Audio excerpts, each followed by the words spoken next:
नमस्कार दोस्तों, स्वागत है आपका अपने यूट्यूब चैनल पर। तो चलिए शुरू करते हैं। अध्याय 5, जब जनता बगावत करती है 1857 और उसके बाद। चित्र 1, सिपाही और किसान विद्रोह के लिए ताकत जुटाते हुए। यह विद्रोह 1857 में उत्तर भारत के मैदानों में फैल गया था। नीतियाँ और लोग। पिछले अध्यायों में आपने ईस्ट इंडिया कंपनी की नीतियाँ और जनता पर उनके प्रभाव के बारे में पढ़ा है। इन नीतियों में राजाओं, रानियों, किसानों, जमींदारों, आदिवासियों, सिपाहियों, सब तरह तरह से असर पड़े। या आप देख सकते हैं जो नीतियाँ कार्रवाइयाँ जनता के हित में नहीं होती या जो उनकी भावनाओं को ठेस पहुँचाती हैं, उनका लोग किस तरह विरोध करते हैं।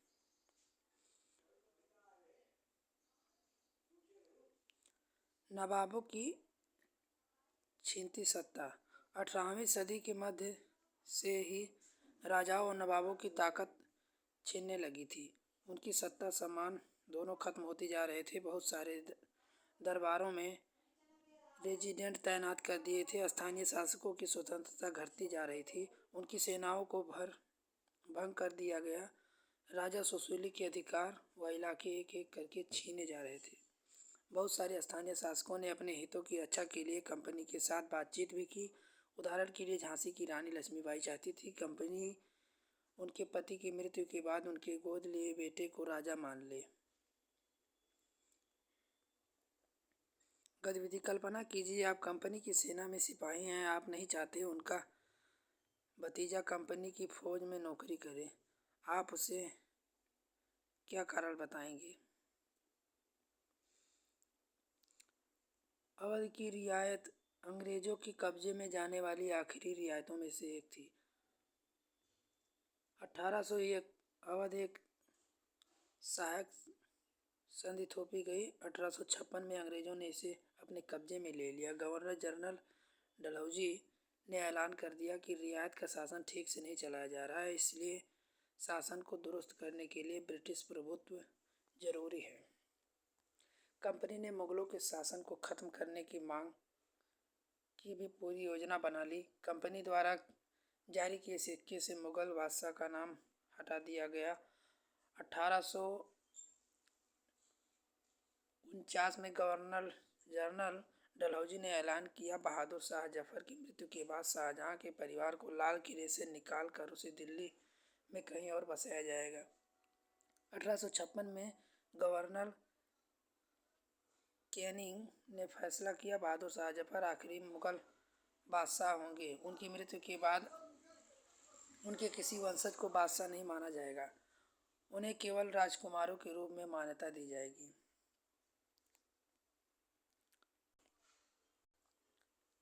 किसान और सिपाही। गांव में किसान और जमींदार भारी भरकम लगान और कर वसूली के साथ तौर तरीके से परेशान थे। बहुत सारे लोग महाजनों से लिया गया कर्ज लौटा पा रहे थे। इनके कारण उनकी पीढ़ियां पुरानी जमीनें हाथ से निकलती जा रही थी। कंपनी के तहत काम करने वाले भारतीय सिपाहियों में असंतोष अपनी वजह थी। वह अपने वेतन भत्तों और सेवा शर्तों के कारण परेशान थे। क्या आप जानते हैं कि उस जमाने में बहुत सारे लोग समुद्र पार नहीं करना चाहते थे। उन्हें लगता था कि समुद्र यात्रा उनका धर्म और जाति भ्रष्ट हो जाएंगे। इसलिए 1856 में कंपनी को एक नया कानून बनाना पड़ा। इस कानून में साफ कहा गया था कि अगर कोई व्यक्ति कंपनी की सेना में नौकरी करेगा तो जरूरत पड़ने पर उसे समुद्र पार भी जाना पड़ेगा। सिपाही गांव के हालात से परेशान थे। बहुत सारे सिपाही खुद किसान थे। वे परिवार गांव को छोड़कर आए थे। लिहाजा किसानों का गुस्सा जल्द ही सिपाहियों में भी फैल गया।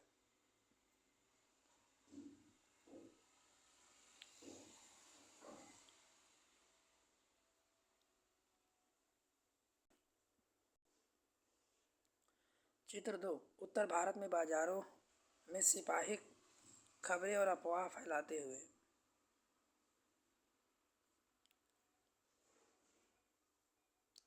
सुधारों पर प्रतिक्रिया।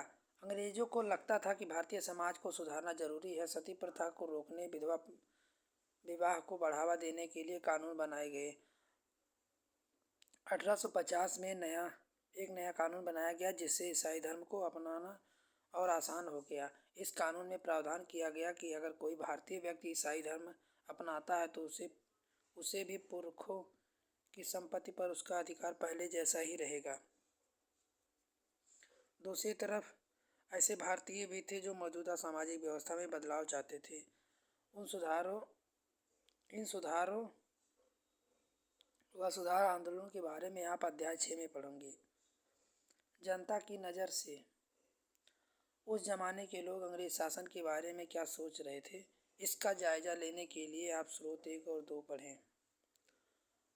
84 नियमों की सूची।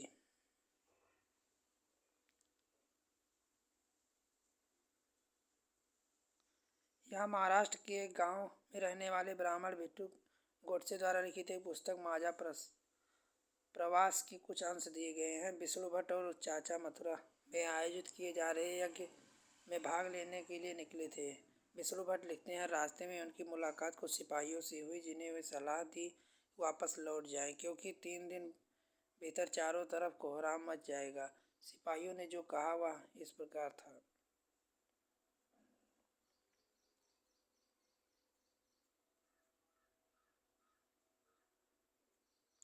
चित्र 3। मेरठ में विद्रोही सिपाही अफसरों पर हमला करते हैं, उनके घरों में घुस जाते हैं और इमारतों में आग लगा देते हैं। जल्दी ही हर टुकड़ी में उत्तेजना छा गई। सन 1812 में बंगाल नेटिव आर्मी में सिपाही के तौर पर भर्ती किया गया था सीताराम पांडे को। उन्होंने 48 साल तक नौकरी की और 1860 में सेवानिवृत्त हुए। उन्होंने बगावत को दबाने में अंग्रेज़ों की मदद की, हालांकि उनका बेटा भी विद्रोही के साथ था और अंग्रेज़ों ने सीताराम की आंखों के सामने ही मार डाला था। सीताराम ने 1861 में अवधी भाषा में अपने संस्मरण लिखे जिनका नारगेट ने अंग्रेज़ों का अनुवाद किया। फ्रॉम सिपाही टू सूबेदार के नाम से प्रकाशित करवाया। सीताराम पांडे के स्मरणों का एक अंश इस प्रकार है।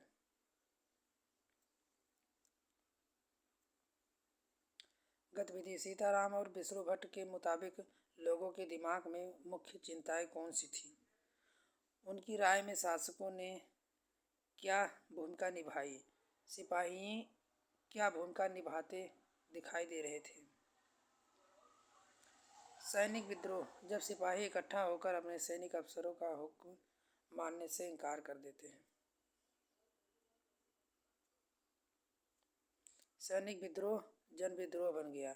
यद्यपि शासक और प्रजा के बीच संघर्ष कोई अनोखी बात नहीं होती, लेकिन कभी कभी संघर्ष इतने फैल जाते हैं कि राज्य की सत्ता छिन्न भिन्न हो जाती है। इस तरह की स्थिति हालत अपने हाथ में लेने के लिए लोग को संगठित होना पड़ता है। उन्हें संचार, पहलकदमी और आत्मविश्वास का परिचय देना होता है। भारत में उत्तरी भागों में 1857 में ऐसी स्थिति पैदा हो गई। फतह और शासन 100 साल बाद ईस्ट इंडिया कंपनी को एक भारी विद्रोह से जूझना पड़ा। मई 1857 शुरू के बगावत में भारत में कंपनी का अस्तित्व ही खतरे में डल गया। मेरठ में शुरू सिपाहियों ने कई जगह बगावत की। समाज के विभिन्न तबकों के असंख्य लोग विद्रोही तेवरों के साथ उठ खड़े हुए। कुछ लोग मानते थे 19वीं सदी के उपनिवेश के खिलाफ दुनिया भर में यह सबसे बड़ा सशस्त्र संघर्ष था।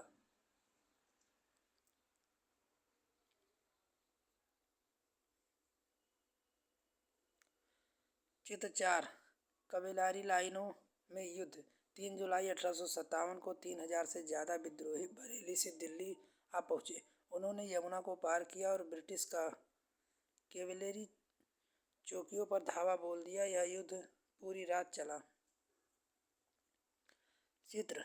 मंगल पांडे की स्मृति में जारी डाक टिकट। फिरंगी, विदेशी इस शब्द में अपमान का भाव आता है।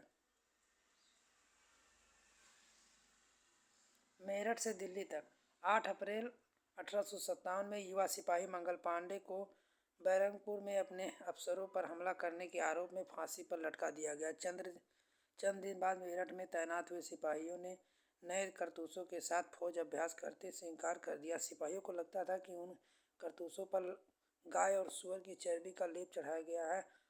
85 सिपाहियों को नौकरी से निकाल दिया गया। उन्होंने अफसरों पर हुक्म न मानने के आरोप में 10-10 साल की सजा दी। सिपाही पूरे देश में अंग्रेज के शासन को खत्म करने पर आमदा थे, लेकिन सवाल यह था कि अंग्रेजों के जाने के बाद देश का शासन कौन चलाएगा। सिपाहियों ने इसका भी जवाब ढूंढ लिया। वह सम्राट बहादुर शाह जफर को देश का शासक सौंपना चाहते थे।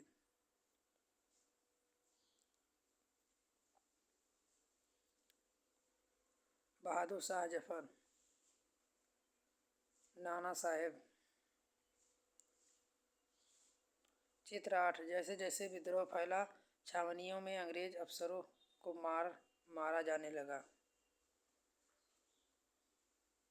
अंग्रेजों से पहले देश के एक बहुत बड़े हिस्से पर मुगल साम्राज्य का यही शासन था। ज़्यादातर छोटे शासक रजवाड़े मुगल बादशाह के नाम से ही अपने इलाकों का शासन चलाते थे।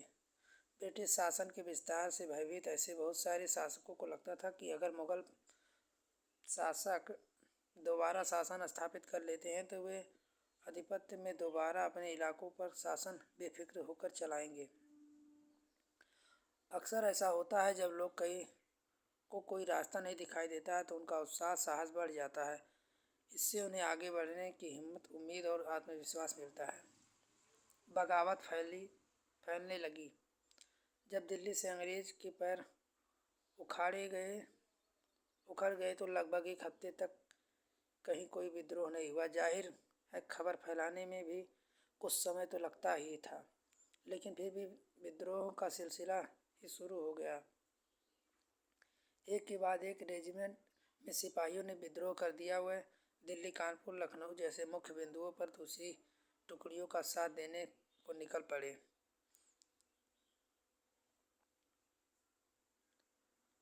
उनकी देखा देखी कस्बे गांव के लोग बगावत के रास्ते पर चलने लगे। वह स्थानीय नेताओं, जमींदारों, मुखियाओं के संगठित हो गए। ये लोग अपनी सत्ता स्थापित करने और अंग्रेजों को लोहा लेने को तैयार थे। गतिविधि। मुगल सम्राट विद्रोहियों का समर्थन करने के लिए क्या तैयार हुए। सिपाहियों के प्रस्ताव को मानने से पहले उन्हें हालत का जो हिसाब लगाया होगा उसके बारे में एक अनुच्छेद लिखें। रानी लक्ष्मीबाई, वीर कुंवर सिंह। चित्र 11। ब्रिटिश टुकड़ियां विद्रोहियों पर हमला करती, जिन्हें दिल्ली के लाल किले तथा सालीगढ़ किले पर कब्जा किया हुआ था।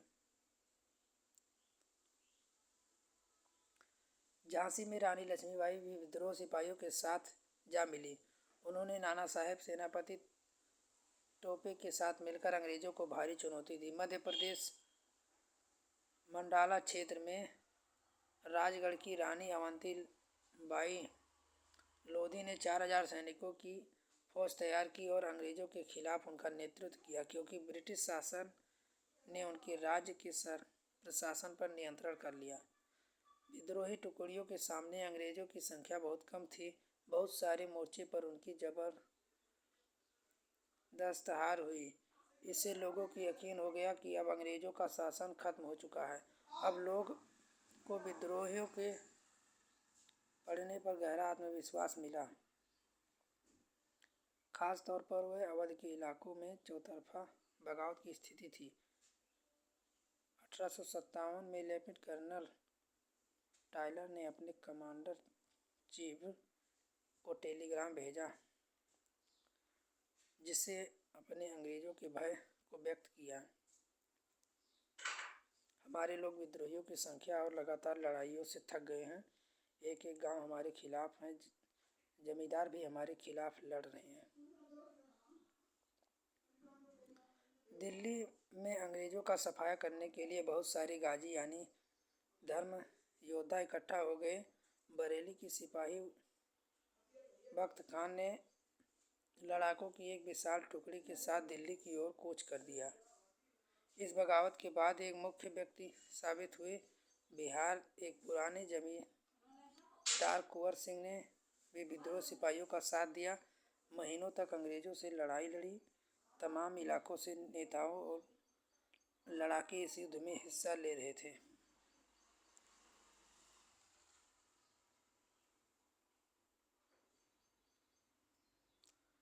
चित्र 12 विद्रोही सिपाहियों मेरठ से दिल्ली की तरफ कूच करते हैं। शुरू में अंग्रेजी सेनाओं को दिल्ली की भारी किलेबंदी तोड़ने में मुश्किल हुई। 3 दिसंबर 1857 को अंग्रेजी सेनाओं को और ज़्यादा हथियार, गोले आदि पहुंचाए गए। ये गाड़ियों पर लदे हुए थे जिन्हें हाथी खींच रहे थे। कतार 7 मील लंबी थी। ताता टोपे स्मृति में जारी डाक टिकट गतिविधि उन स्थानों की सूची बनाइए जहां 1857 में मई, जून में और जुलाई महीनों में विद्रोह हुए। कंपनी का पलटवार। उथल पुथल के बावजूद अंग्रेजों ने हिम्मत नहीं छोड़ी। कंपनी ने अपनी पूरी ताकत लगाकर विद्रोह को कुचलने का फैसला लिया। उन्होंने इंग्लैंड से फौज मंगाई, विद्रोहियों को जल्द सजा देने के लिए नए कानून बनाए, विद्रोही मुख्य केंद्रों पर धावा बोल दिया। 1857 में दिल्ली दोबारा अंग्रेजों के कब्जे में आ गई। अंतिम मुगल बादशाह बहादुर शाह जफर पर मुकदमा चलाया, उन्हें आजीवन कारावास की सजा दी। 1857 में रंगूल जेल में भेज दिया। उनकी पत्नी बेगम जेमेनात महल को अक्टूबर 1858 में रंगूल जेल में भेज दिया। इससे जेल में नवंबर 1862 में बहादुर शाह जफर ने अंतिम सांस ली। दिल्ली पर अंग्रेजों का कब्जा हो जाने का मतलब नहीं था कि विद्रोह खत्म हो चुका था। इसके बाद भी लोग अंग्रेजों से टक्कर लेते रहे। व्यापक बगावत की विशाल ताकत कुचलने के लिए अंग्रेजों को अगले 2 साल तक लड़ाई लड़नी पड़ी। जिस तरह पहले अंग्रेजों के खिलाफ मिली असफलताओं से विद्रोहियों को उत्साह मिला था, उसी तरह विद्रोही ताकतों की हार से लोगों की हिम्मत टूटने लगी। बहुत सारे लोग ने विद्रोहियों का साथ छोड़ दिया। अंग्रेजों ने भी लोगों का विश्वास जीतने के लिए हर संभव प्रयास किया।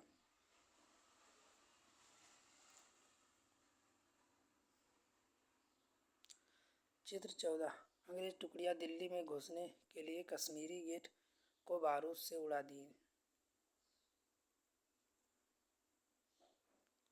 अंग्रेज टुकड़ियां कानपुर के पास विद्रोहियों को पकड़ लेती हैं। ध्यान से देखें किस तरह कलाकार ने अंग्रेज सिपाहियों को बहादुरी से विद्रोहियों पर धावा बोलते हुए दिखाया है।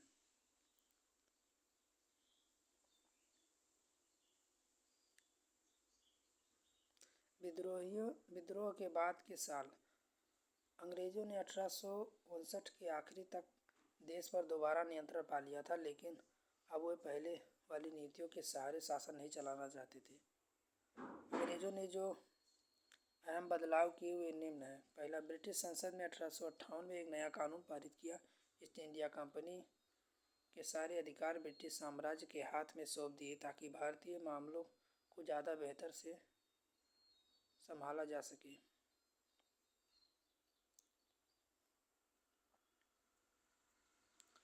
उत्तरी भारत में विद्रोह के कुछ प्रमुख केंद्र।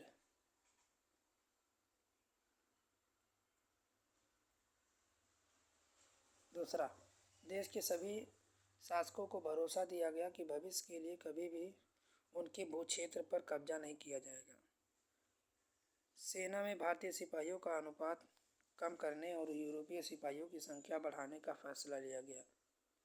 यह भी तय किया गया कि अवध बिहार, मध्य भारत और दक्षिण भारत से सिपाही भर्ती की बजाय अब गोरखा, सिखों और पठानों में से ज़्यादा सिपाही भर्ती किए जाएंगे।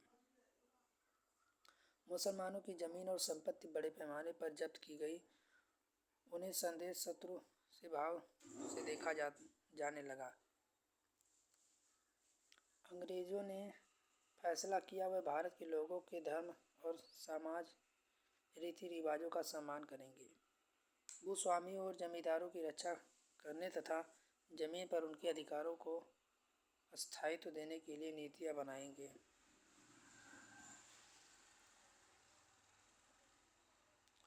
खुर्दा संग्राम एक स्टडी केस।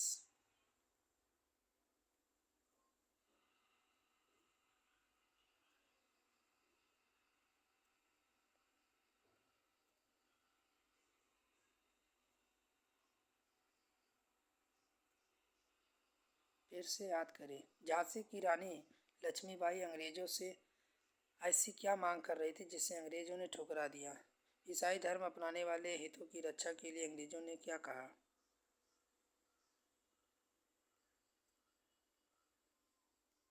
आइए कल्पना करें।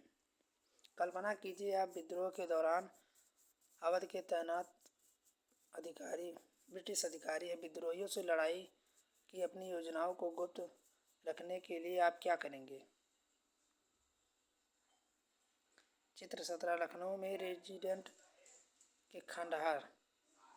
जून 1857 में विद्रोही टुकड़ियों ने रेजिडेंट के कब्जे में ले लिया। बहुत सारी अंग्रेजी औरतों, मर्दों, बच्चों ने रेजिडेंट की इमारतों पर पनाह ली। विद्रोहियों ने इस पूरे परिसर को घेर कर उन पर गोलों से हमला किया। एक गोले से अवध के चीफ कमिश्नर हेनरी लॉरेंस की मौत हो गई। हेनरी लॉरेंस, जिसे कमरे में मरे इस चित्र पर दिखाई दे रहे हैं, गौर से देखें इमारतों पर बीते दौर पर निशान किस तरह बचे रहे जाते हैं।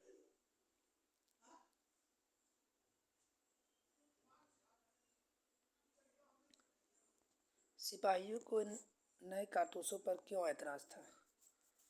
अंतिम मुगल बादशाह ने अपने आखिरी सांस किस तरह बिताए? आइए विचार करें। 1857 से पहले भारत अपनी स्थिति को लेकर अंग्रेजों शासकों के आत्मविश्वास के क्या कारण थे? बहादुर शाह जफर द्वारा विद्रोहियों को समर्थन देने से जनता और राज परिवारों पर क्या असर पड़ा? अवध के बागी स्वामियों के समर्पण करवाने के लिए अंग्रेजों ने क्या किया? 1857 की बगावत के फलस्वरूप अंग्रेजों ने अपनी नीतियां किस तरह बदली? आइए करके देखिए, पता लगाइए। सन 57 की लड़ाई के बारे में आपके इलाके या आपके परिवार के लोग किस तरह की कहानियाँ गीत याद है? इस महान विद्रोह के साबित कौन सी यादें आपके जीवन में उत्तेजना लाती हैं? झांसी की रानी के बारे में और पता लगाइए। आप उन्हें अपने समय एक विलक्षण महिला क्यों मानते हैं? लाइक करें, सब्सक्राइब करें यूट्यूब चैनल को। तब तक के लिए जय हिंद, जय भारत।